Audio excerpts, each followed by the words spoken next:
पर्यावरण क्षेत्रे છેલ્લા ઘણા વર્ષોથી કાર્ય કરી રહેલી સંસ્થા નિત્યા એન્ડ સેફ દ્વારા આજરોજ ઘરો અને હોટેલ રેસ્ટોરન્ટમાંથી નીકળતા વેસ્ટ વોટર એટલે કે ગંદુ પાણી રિસાયકલ કરીને ફરીથી કેવી રીતે ઉપયોગમાં લઈ શકાય તે અંગેની જાગૃતિ લાવવા માટેનું એક કીનોટ સેશનનું આયોજન કરવામાં આવ્યું હતું, જેમાં ચર્ચા માટે વક્તા અને પેનાલિસ્ટ તરીકે ગુજરાત પોલ્યુશન કંટ્રોલ બોર્ડના રિજનલ ઓફિસર ડોક્ટર જિજ્ઞાસા ઓઝાને આમંત્રિત કરવામાં આવ્યા હતા, જેઓએ સુએજ ટ્રીટમેન્ટ પ્લાન્ટ અને વેસ્ટ વોટર રિસાયકલ પર વિસ્તૃત માહિતી આપી હતી. એમણે જણાવ્યું હતું કે એક અનુમાન મુજબ કુલ પ્રદૂષણમાં ઔદ્યોગિક પ્રદૂષણની માત્રા લગભગ 32.4% છે, જ્યારે શૌચાલય, રસોડા અને અન્ય સ્થાનિક સ્ત્રોતોમાંથી નીકળતા ગંદા પાણીની ટકાવારી વસ્તી ઘનતાને કારણે 67.6% થાય છે.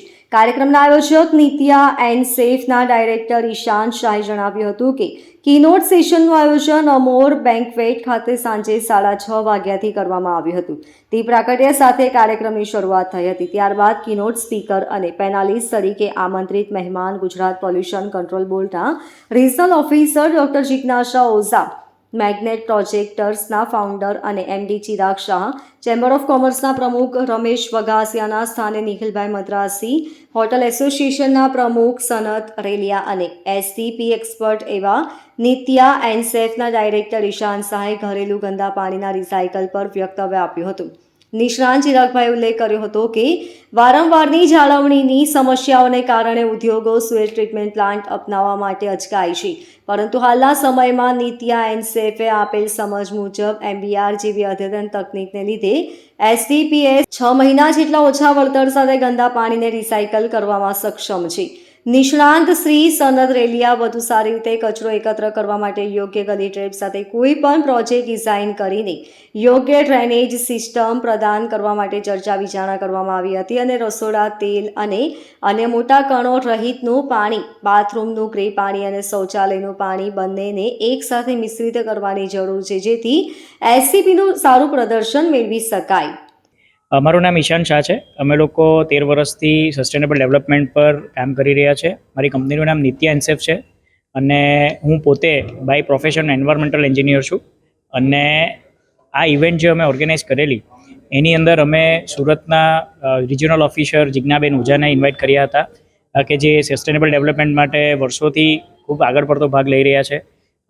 બીજું એક છે સનતભાઈ રેલિયા, જે પ્રેસિડેન્ટ છે હોટલ એસોસિએશન. હોટલ ઇન્ડસ્ટ્રી પણ ખાસું કામ કરી રહી છે સુરતની. ત્રીજી આપણે સુરત ચેમ્બર ઓફ કોમર્સના રમેશભાઈ વઘાસિયાને ઇન્વાઇટ કર્યા હતા અને ચિરાગભાઈ શાહ કે જે લીડિંગ PMC છે, પ્રોજેક્ટ મેનેજમેન્ટ કન્સલ્ટન્ટ છે. આ આપણી જે ઇવેન્ટ થઈ છે એનો ઉદ્દેશ્ય એક સાર્થક થઈ રહ્યો એવું લાગે છે, કારણ કે ખૂબ મોટા પ્રમાણમાં પાર્ટિસિપેશન જોવા મળ્યું અને લોકોને હવે વોટર કેવી રીતે રિસાયકલ કરવું કે જે આપણા ડ્રેનેજમાંથી, જે આપણા ટોયલેટમાંથી આવે છે, ઇન્ડસ્ટ્રી હોય તો એના કેન્ટીનમાંથી આવે છે, તો એ જે બધું પાણી અત્યારે વહી જઈ રહ્યું છે અને ખૂબ મોટા ખર્ચા આપણે તાપી શુદ્ધિકરણ જેવા પ્રોજેક્ટ પાછળ કરવા પડી રહ્યા છે, તો એને આપણે ઇન્ડિવિજ્યુઅલ એકાઉન્ટેબિલિટી રાખીને અને ઇન્ડસ્ટ્રી હોય કે કોઈ પણ મોટા કોમ્પ્લેક્સીસ હોય તો એને આપણે એક માર્ગદર્શન આપ્યું કે જેનાથી એ લોકો વોટર રિસાયકલ કરે અને ઓછામાં ઓછા એ લોકો 6 મહિનાથી લઈને 2 વર્ષની અંદર આખો પ્લાન્ટ એ તમે ફ્રી કરી શકો છો. તો આ માર્ગદર્શન આપણે આપ્યું અને GPCBના મેડમે પણ ખાસું એવું એમને એપ્રિશિએટ કર્યું છે આપણા જે ઇનિશિયેટિવ લીધું છે તે, અને ખૂબ સારો આપણને સહકાર મળ્યો છે હોટલ એસોસિએશન તરફથી બી. તો હું બધાને આભારી છું કે આટલું આગળ પડતું કરીને એક પેનલ ડિસ્કશનમાં એમણે પાર્ટિસિપેટ કર્યું અને આજે એ પણ એ લોકોને ક્લેરિટી મળી છે કે જે પાણી અલગ અલગ કરવામાં આવી રહ્યું છે આર્કિટેક્ટ અને PMCની અંદર, ગ્રે વોટર કે જે યુરિનમાંથી નીકળે છે અને જે ટોયલેટમાંથી ફ્લશિંગમાંથી જે નીકળે છે એ બંને અલગ અલગ કરતા પણ એને આપણે એક જગ્યાએ કર્યું. આજે ખાળકૂવા એ કોઈ પણ જગ્યાએ ચાલી શકે એમ નથી, બિકોઝ ખાળકૂવા એવી જ જગ્યાએ વપરાય કે જ્યાં 10 કે 20 માણસોથી ઓછા હોય. એનાથી વધારે તમારે એને પાણી ટ્રીટ કરીને જ છોડવું પડે. અધરવાઇઝ ખાળકૂવાને ખાલી કરવાનો ખર્ચો પણ આજે પર ડે 1000 રૂપિયા સુધી થઈ રહ્યો છે.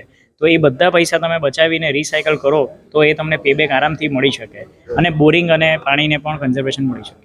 નમસ્તે, હું જિજ્ઞાસા ઓઝા, પ્રાદેશિક અધિકારી, ગુજરાત પ્રદૂષણ નિયંત્રણ બોર્ડ. આજે આ જે ઇવેન્ટ હતી એ ઇવેન્ટ ખાસ કરીને અત્યારે જ્યારે શુદ્ધ જળ જે છે એ આપણો પ્રાણ પ્રશ્ન છે, તો પાણી જે છે, પાણીને આપણે અશુદ્ધ થતાં અટકાવવું એ એક જરૂરી છે. એટલું જ જરૂરી એ પાણીને શુદ્ધ કરીને જો આપણે એનો ફરી પુનઃ વપરાશ કરી શકીએ એ પણ એટલું જ આજના પર્યાવરણ માટે જરૂરી છે. તો આ જે ઇવેન્ટ હતી, ઇવેન્ટનો મુખ્ય હેતુ એ હતો કે આપણે જે દૈનિક વપરાશમાં સામાન્ય રીતે આપણે જ્યારે પાણી ના બગાડની વાત આવે એટલે કે પાણીના પ્રદૂષણની વાત આવે તો આપણને ઔદ્યોગિક પ્રદૂષણ સાથે આપણે એને સાંકળતા હોઈએ છીએ, પરંતુ લોકોને એનો ખ્યાલ એટલો નથી કે ભાઈ આપણે જે રોજબરોજના વપરાશમાં આપણી દૈનિક ક્રિયાઓમાં જે પાણી વાપરીએ છીએ એના કારણે જે કંઈ ઘરગથ્થુ પાણી નીકળે છે એ પાણી પણ પર્યાવરણ માટે ભારરૂપ છે, ખતરારૂપ છે. પરંતુ આ પાણીની વિશેષતા એ છે કે એને સરળતાથી ટ્રીટ કરી શકાય છે, એને સરળતાથી શુદ્ધ કરી શકાય છે અને આ પાણી જે શુદ્ધ કરેલું ઘરગથ્થુ પાણી જે છે એને આપણે કોઈ પણ બીજી જગ્યાએ આપણા ગાર્ડનિંગમાં છે કે ફ્લશિંગમાં છે કે ઇવન તમારા આ સોસાયટીમાં રહેતા હો તો રોડ ડસ્ટિંગ સપ્રેશ કરવા માટે આવી બધી જગ્યા પર તમે આને વાપરી શકો છો. અને ખાસ કરીને જ્યારે સુરતની વાત કરીએ અને આપણે સુરતી લોકો જે છીએ તો સુરતમાં તો ગૌરવ લેવા જેવી એક બાબત એ પણ છે કે આપણા એસએમસીનું જે 115 mld પાણી છે એ ઔદ્યોગિક એકમોમાં એનો પુનઃ વપરાશ થાય છે. અને સાથે સાથે સુરતના લોકો જો આપણે એ સંકલ્પ કરીશું કે આ જે કંઈ પાણી છે એ પાણી ઘરગથ્થુ પાણી છે એનો આપણે જો પુનઃ વપરાશ કરીશું તો આપણી જે સૂર્યપુત્રી તાપી છે કે જેના આપણા સુરતીઓને બધાને આશીર્વાદ છે એ તાપીને આપણે પ્રદૂષણની ચુંગાલમાંથી ઘરગથ્થુ પાણીના ચુંગાલમાંથી આપણે મુક્ત કરી શકીશું અને એના આશીર્વાદથી આપણે વધારે તંદુરસ્ત, સ્વસ્થ અને એક પ્રકારની આપણને એવી એક શ્રીમંતાઈ મળશે કે જે આપણને કદાચ દુનિયાની કોઈ પણ મૂડી આપણને આપી નહીં શકે.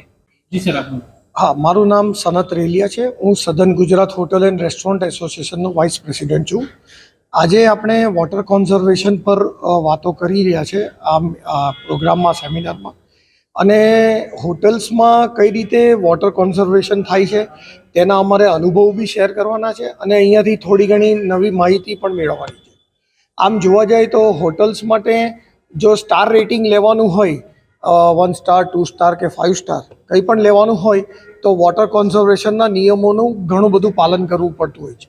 Water harvesting, water recharging, STP, waterless urinals, પછી આપણા